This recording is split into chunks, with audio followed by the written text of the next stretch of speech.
Good morning. കർത്താവിൻ്റെ അതിപരിശുദ്ധ നാമം വാഴ്ത്തപ്പെടുമാറാകട്ടെ.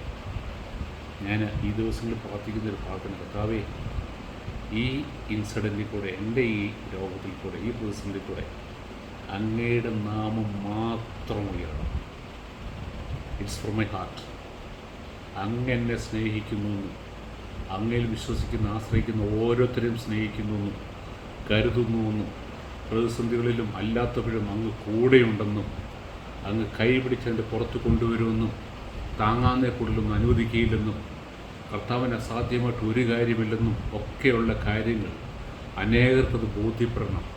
ആ ഒരു ഫോർമൽ റിലേഷൻഷിപ്പിൽ നിന്നും അല്ലെങ്കിൽ ഒരു കാഷ്വൽ റിലേഷൻഷിപ്പിൽ നിന്നും ഒരു ഡീപ്പ് റൊമാൻറ്റിക് പേഴ്സണൽ റിലേഷൻഷിപ്പിലേക്ക് എന്ന് പറഞ്ഞാൽ ഈ കർത്താവാണ് എനിക്ക് ഏറ്റവും വലുത്. അതിനുശേഷമാണ് ബാക്കി എല്ലാവരും. കർത്താവ് ഒരു കാര്യം പറഞ്ഞു കഴിഞ്ഞാൽ അതിനപ്പുറത്തോട്ട് പിന്നെ ഒന്നുമില്ല. That's end of it. എന്നോട് കർത്താവ് പറഞ്ഞു, you don't have to undergo this surgery, ഈ ഹോമിയോയിലോട്ട്. ദെൻ അതിൻ്റെ ഒരു അറ്റസ്റ്റേഷൻ പോലെ സകല ബുദ്ധിയും കവിഞ്ഞ സമാധാനം കൊണ്ട് എന്നെ നിറച്ചു. ഇനി ഞാൻ അതനുസരിക്കാതിരുന്നാലോ? എനിക്കെങ്ങനെ അനുസരിക്കാതിരിക്കാൻ പറ്റുന്നത്? അപ്പോൾ നമ്മൾ റീസൺ ചെയ്യണ പലതും നമുക്ക് റീസൺ ചെയ്യും. പക്ഷേ കേട്ട ശബ്ദം എനിക്കറിയാം, തിരിച്ചറിയാം. എൻ്റെ കർത്താവ്, സൃഷ്ടാവ്, എന്നെ സ്നേഹിക്കുന്ന, എന്നെ കരുതുന്ന, എന്നെ പരിപാലിക്കാൻ മതിയായവനായ എന്നോടൊരു കാര്യം പറയുമ്പോൾ അതിൻ്റെ അപ്പുറത്തെ സൈഡ് പറയുമ്പോൾ തന്നെ ഇതിൻ്റെ എൻ്റെ ആണെന്ന് അറിഞ്ഞുകൊണ്ട് തന്നെ പറയുന്നത്, അല്ലെങ്കിൽ ആ എന്തിനെ തൻ്റെ ഇഷ്ടത്തിനനുസരിച്ച് കൺട്രോൾ ചെയ്ത് എത്തേണ്ടടുത്ത് എത്തിക്കാൻ മതിയായവനാണ് എന്നോട് പറഞ്ഞേക്കുന്നത്. അപ്പോൾ ഞാൻ മറ്റു വഴികൾ അന്വേഷിക്കാൻ പോയാലോ? അതിൻ്റെ അർത്ഥം ഐ എം നോട്ട് ഫെയ്ത്ത്ഫുൾ. ഇപ്പം ഞാൻ ആർക്കിടെക്റ്റാണ്, എക്സാമ്പിളാണ്. ഞങ്ങളുടെ ഇവിടെ വീട് പണിയുമ്പോൾ അല്ല റിനോവേഷൻ നടക്കുമ്പോഴോ ഒരു ഡിറ്റ എന്തെങ്കിലും ഒരു കാര്യം ഡിറ്റയ്ക്ക് ഒരു കൺഫ്യൂഷൻ വന്നു, ഞാൻ ചെയ്യുന്നൊരു കാര്യം ചിലപ്പോൾ മനസ്സിലാകാതെ വന്നു, അല്ലെങ്കിൽ എങ്ങനെ ചെയ്യണമെന്ന് ചോദിച്ചു. കിച്ചണിൽ എന്തെങ്കിലും ഒരു കാര്യം എന്നോട് ചോദിക്കുന്നത് എങ്ങനെ ചെയ്യണം. എനിക്ക് ഇത്ര വർഷത്തെ എക്സ്പീരിയൻസ് ഉണ്ട്, 32 വർഷത്തെ എക്സ്പീരിയൻസ് ഉണ്ട്. എനിക്കത് ബുദ്ധിമുട്ടില്ല, എനിക്ക് നന്നായിട്ട് അറിയാം എന്ത് ചെയ്യണം. ഞാൻ പറയും ഡിറ്റ ഇങ്ങനെ ചെയ്താൽ മതി.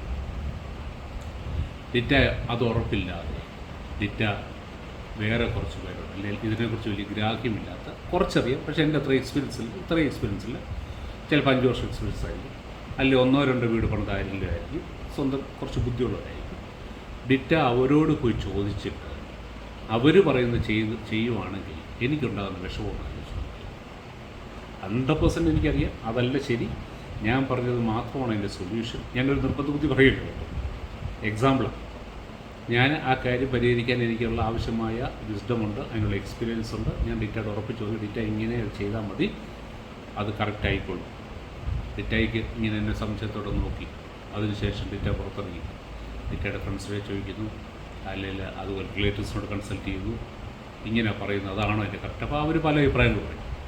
അവസാനം ഡിറ്റ ഒരു കൺക്ലൂഷൻ എത്തുക, അവർ പറയുന്നതാണ് കുറച്ചുകൂടെ ശരി, അവർക്കാണ് കുറച്ചുകൂടെ അറിയാവുന്ന പറയുകയില്ല.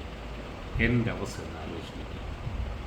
അപ്പോൾ കേൾക്കുമ്പോൾ തന്നെ നമുക്കൊരു മാതിരി അതെന്നെ പണി ഡിറ്റ കാണിക്കുന്നത്, അത്രയ്ക്ക് അഹങ്കാരം പാടില്ല, അത് പുറത്ത്. അപ്പോൾ നമ്മൾ കർത്താവിൻ്റെ ശബ്ദം കേൾക്കുമ്പോൾ ഞാൻ കർത്താവിൻ്റെ സ്വന്തമാണ്, ഞാനെന്നല്ല, കർത്താവിൽ വിശ്വസിക്കുന്ന ഓരോരുത്തരും കർത്താവിൻ്റെ മക്കളാണ്. കർത്താവ് നമ്മളോട് ഒരു കാര്യം ക്ലിയറായിട്ട് പറഞ്ഞു കഴിഞ്ഞാൽ അതിനപ്പുറം ആർക്കാ നമ്മളെ പേടിയാൻ പറ്റുന്നത്? പറ. അതിനപ്പുറം വിസ്ഡമുള്ള ആരാ? ഏത് മനുഷ്യനാണ് കർത്താവിനേക്കാൾ കൂടുതൽ വിസ്ഡമുള്ളത്, കർത്താവിനേക്കാൾ കൂടുതൽ ആ ശക്തിയുള്ളത്? ഇപ്പോൾ കർത്താവിന് ഞാൻ പറയില്ലേ, കർത്താവിന് ഈ മെഡിസിൻസിൻ്റെ ഒന്നും ആവശ്യമില്ല. He can cure me, he can heal me without anything, just by his words. അതാ പഴയതിൽ വചനമുണ്ട്, മരുന്നോ ലേപനൌഷധമോ അല്ല നിന്നെ സൗഖ്യമാക്കുന്നത്, എൻ്റെ വചനമാണ് നിന്നെ സൗഖ്യമാക്കും. അപ്പോൾ നമ്മളെപ്പോഴും ഓർത്തണം, ഒരു ദൈവമില്ല. ഒരു രോഗം വരുമ്പോൾ ഡോക്ടറെ കാണണമെന്നൊന്നും ഞാൻ പറയത്തില്ല. ഞാൻ ഒത്തിരി ട്രീറ്റ്മെൻറ്റ്സ് ഞാൻ എടുക്കുന്നത്, ഞാൻ അവരെ കുറച്ച് വേണമെങ്കിൽ മെഡിക്കൽ സയൻസ് ദൈവം നമുക്ക് തന്നേക്കുന്നത്, രോഗിക്ക് വൈദ്യനെ ആവശ്യമാണ്. എന്നാൽ ചില ക്രൈസിസിൽ നമുക്കറിയാം ഇതുകൊണ്ടൊന്നും ചിലപ്പോൾ നടക്കുകയില്ല, അല്ലെങ്കിൽ അത്ര ഈസിയല്ല. അങ്ങനെയുള്ള പ്രതിസന്ധി കാര്യങ്ങൾ, മേജർ ഡിസിഷൻസ് വരുമ്പോൾ ആദ്യം കർത്താവിനോട് ചോദിക്കുക. നമ്മളപ്പോൾ പലരും എന്നോട് ചോദിച്ചു, എങ്ങനെ ഈ കർത്താവിൻ്റെ ശബ്ദം കേൾക്കുന്നത്? ഞാൻ എങ്ങനെ കേൾക്കുന്നത് ചോദിച്ചു കഴിഞ്ഞാൽ, ഒന്ന് എൻ്റെ ഹൃദയത്തിൽ ഒരു തോന്നലായിട്ട് വരും. ഒരു ശബ്ദം ഞാനിങ്ങനെ ഒരാൾ സംസാരിക്കുന്ന പോലെ എന്നോടൊന്ന് ഞാൻ ചോദിച്ചു, കർത്താവേ എന്നെ ഇതിൽ ഒഴിവാക്കണം. കർത്താവിനോട് പറഞ്ഞു, no you don't have to undergo this. അതെൻ്റെ ഹൃദയത്തിൽ വന്നൊരു തോന്നലാണ്. പക്ഷേ എനിക്കത് കേൾക്കുമ്പം തിരിച്ചറിയാൻ പറ്റും. അതെന്നാന്ന് ചോദിച്ചു കഴിഞ്ഞാൽ അത് നമ്മൾ എക്സ്പീരിയൻസ് കൊണ്ടാണ് കർത്താവുമായിട്ടുള്ള ആ ക്ലോസ് റിലേഷൻഷിപ്പിൽ കർത്താവുമായിട്ട് കമ്മ്യൂണിക്കേറ്റ് അത് ഡെവലപ്പ് ചെയ്യണം. നമ്മളതിൽ ഓടിച്ചെന്ന് ചോദിച്ചു കഴിഞ്ഞാൽ ചിലപ്പോൾ പെട്ടെന്ന് കിട്ടുന്ന വരത്തില്ല. അന്നേരം കഥാണ് പറയുന്നത്, കർത്താവ് എങ്ങനെയാണ് എന്നോട് ബൈബിളിൽ കൂടെ സംസാരിക്കും, വചനത്തിൽ കൂടെ സംസാരിക്കും. അപ്പോൾ ഇത് ഒരു ദൈവത്തിനെ സംബന്ധിച്ച് അപ്പം നമ്മൾ പെട്ടെന്ന് ഓർക്കും, ഇനി അതൊക്കെ എത്ര നാളെടുക്കും അതൊക്കെ ഉണ്ടാക്കി വരണമെങ്കില്ല. എന്താ ഇത്ര നാൾ ചെയ്യാനോ? വചനം വ്യക്തമായിട്ട് പറയാം, ദൈവത്തിൻ്റെ ആത്മാവിനെ നടത്തപ്പെടുന്ന ഏവരും അത്ര ദൈവത്തിൻ്റെ മക്കൾ. വ്യക്തമായിട്ട് പറയുമ്പം നമ്മളത് ചെയ്യാതിരുന്നിട്ട് സമയം വരുമ്പോൾ ഓടിപ്പെട്ടെന്താ കാര്യം? അന്നേരം നമ്മൾ ചിലപ്പോൾ ശബ്ദം കേട്ടുന്നില്ല, അല്ലെങ്കിൽ കൺഫ്യൂസ്ഡ് ആവും. അതിനുള്ള ഉറപ്പ് നമുക്ക് കിട്ടത്തില്ല.